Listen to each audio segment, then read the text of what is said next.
Salut à tous et bienvenue dans une nouvelle vidéo. Aujourd'hui on se retrouve donc pour une analyse des combats que j'ai pu faire au championnat de France Nogi, donc à la CFJB. Au niveau du championnat, donc j'avais dans ma catégorie on était 5 au total, j'avais donc demi et finale à effectuer. On se retrouve directement pour le premier combat. On commence le combat avec un tirage de garde. C'est mon objectif de base, tirer la garde. Je travaille pas mal les entrées sur les jambes. Là directement donc Zakaria, donc, qui est le premier adversaire, très agressif sur les passages. Il engage directement des passages en e-cut. Là, je connaissais pas du tout son jeu. Il réengage directement sur le côté. Je récupère la jambe pour travailler sur une single X. J'essaye de me donner une petite ouverture sur le talon, mais il retire directement la jambe. Il vient essayer de récupérer ma tête. Son objectif, ça va être de sortir sa jambe ici. Donc moi, j'essaye de bien la maintenir, de revenir face à lui. Pas qu'il passe sur le côté. À partir de là, il engage directement. Je repousse. Il switch. Il passe sur un passage type en nord-sud. Et là, du coup, j'arrive plus à réinsérer ma jambe. Il contrôle ma jambe droite à ce moment-là, qui m'empêche également de trouver de la mobilité. Là, il stabilise. Donc là, on travaille pour sortir de la position. Il switch bien pour aller de l'autre côté ici. Donc voilà, et là j'arrive à remettre en place une garde, je retravaille sur une entrée single X, là du coup il pousse bien le genou directement, et là il a vraiment un bel enchaînement, il était vraiment magnifique, et il repasse ma garde une deuxième fois, donc bon, un peu compliqué sur cette première phase de combat. Un truc que je fais en tout cas en combat quand je suis dans une posture où, voilà, comme là je suis dominé au niveau des points et tout, j'essaye de me reconcentrer sur ce que je fais, c'est-à-dire voilà, là il est en contrôle latéral. Qu'est-ce qu'on fait en contrôle latéral? On met en place ses contrôles, ça va être une main au niveau de la gorge, une main au niveau des hanches, et on va travailler pour repousser.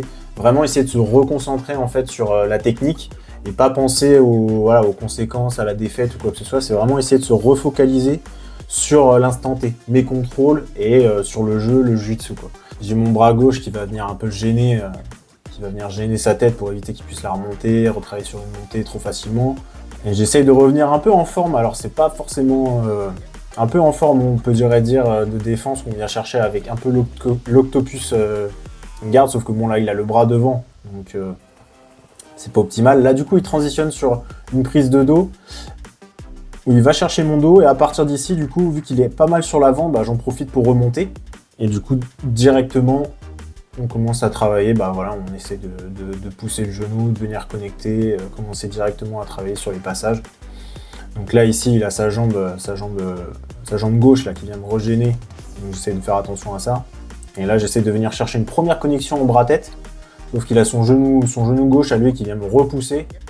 Donc voilà, là on est en single X. J'essaye aussi également de temporiser un peu, là, de pas me reprendre trop de points, donc j'essaye de la jouer, on va dire, assez sécurisée, c'est-à-dire que je vais pas direct réengager un passage au risque de pouvoir me faire renverser. Là, j'essaie de prendre mon temps, de peser. Ça me permet aussi de drainer un peu son énergie à lui, et je commence à retravailler pour isoler cette jambe entre mes jambes, tenir avec mon coude sa jambe là pour la pousser, on va dire, vers l'extérieur, éviter qu'il recercle. J'essaie de bien prendre mon temps, de pas me faire contrer sur un passage.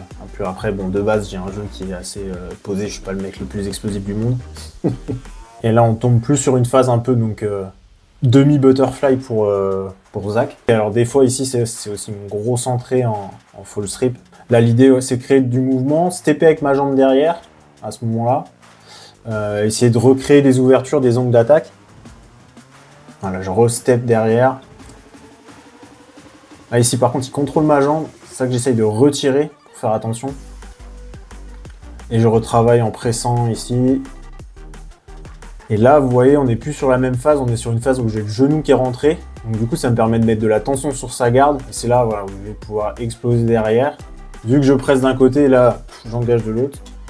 Et à partir d'ici, ce que j'essaie de travailler sur les prises de dos, c'est engager le premier crochet et directement la main d'attaque.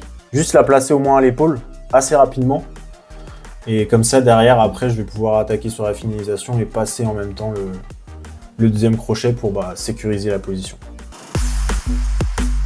Et du coup, en finale, face à France, je sais que c'est un joueur de garde, donc je sais qu'il va tirer la garde, donc directement, quand vous connaissez la stratégie, voilà, on tire tous les deux, tac, hop, je travaille pour remonter avec la jambe, Et vu qu'on était sur une phase, on était tous les deux sur des demi-tirages, remont, je prends 2 points. Dans ma tête, c'était je profite de ça, soit de 2 points, soit d'un avantage. C'est toujours ça le prix en début de combat. Là, vous voyez, par exemple, en erreur, je laisse trop ma tête trop basse, ou ça peut jouer sur mon centre de gravité après. En fait, s'il maintient ma jambe, là, il remet une butterfly, il tient ma tête comme un collar tie un peu, quoi. Et derrière, il pourrait me rendre... Enfin, ça, c'est le genre de truc, éviter de travailler sur une belle posture. Là, ma posture est complètement dégueulasse. Voilà, j'essaye d'isoler la jambe, de venir récupérer. Voilà, il m'engage avec un contrôle butterfly, je me redresse directement. J'essaye de repasser par-dessus ce petit crochet là qui me met pour venir rentrer ma jambe avec mon genou entre les deux jambes.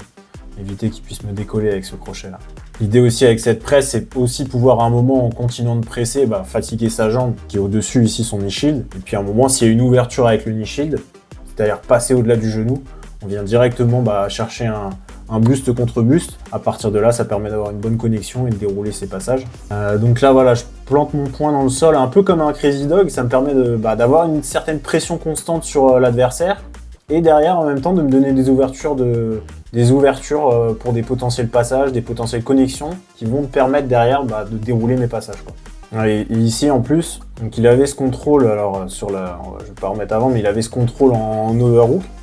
Là, le fait de venir avec le Crazy Dog, ça me permet aussi d'avoir un contrôle sur sa jambe, d'éviter qu'il puisse, par exemple, retirer sa jambe, juste passer un butterfly.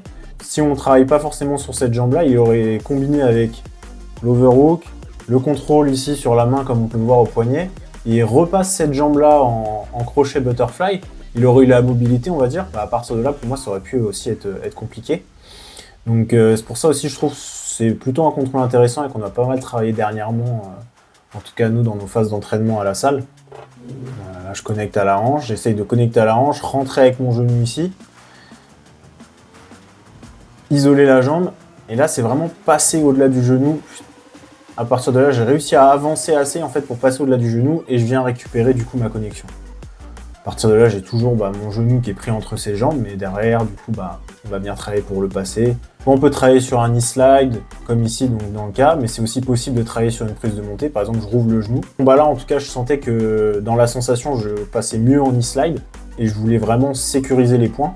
Des fois, c'est un peu plus facile, parce que le fait de rouvrir, imaginons, on rouvre, le mec, il peut ponter, on peut se faire sortir, donc c'est dommage, on rate les points. Là, je sais que je peux prendre 3 points. Et derrière, travailler sur la prise de montée. Donc là, faire attention, bien passer le genou. Éviter qu'il rentre avec ce genou-là contre la hanche. À partir d'ici, je suis allé chercher directement un contrôle bras-tête avec le bras, on va dire, au niveau du biceps. De manière générale, à l'entraînement, je vais travailler beaucoup plus souvent avec les deux mains, les paumes aux mains. Souvent, on va dire, sur ce contrôle-là, j'essaye plus de travailler avec les deux mains pour vraiment avoir un bon placement ici avec l'épaule, on va dire, de la gorge. On arrive à la fin de cette vidéo, n'hésitez pas à me dire en commentaire si ça vous a plu. Pas hésiter non plus à me dire s'il y a des formats de vidéos qui vous intéressent, quel type de vidéo vous aimeriez voir, s'il y a aussi peut-être du contenu technique que vous aimeriez voir. Donc voilà, pas hésiter, l'espace commentaire, il est là pour ça. Et puis je vous dis à la prochaine dans une future vidéo.